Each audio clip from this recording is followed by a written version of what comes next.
दाबली हनी छाती में सहत के गल लाल कोई दिहला दांत से कहत के लाल लाल ओठ तोहार लगता गजरा।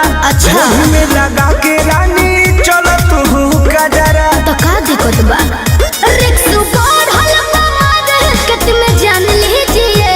अरे बांध लो हो नीचे वाला में काला धागा बांध लीजिए। हो नीचे वाला में काला धागा बांध लीजिए।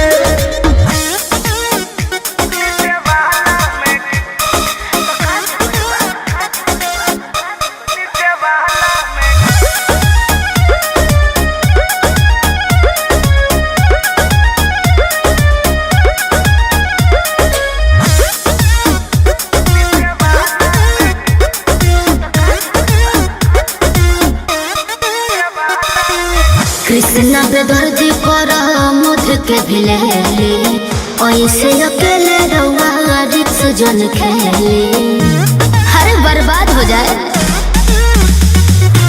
सोनू अशोक औरी सनी बाड़े फेर में तो पर दी तो करे जा तेरा ववेलुआ नेर में। सही कहतन जाई तो आप मान लीजिए प्लीज। हो नीचे वाला में काला धागा बांध लीजिए। हो नीचे वाला में काला धागा बांध लीजिए।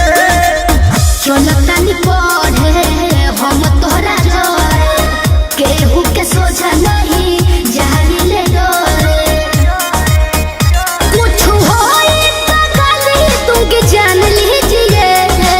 अच्छा ये बात है। हो नीचे वाला में काला धागा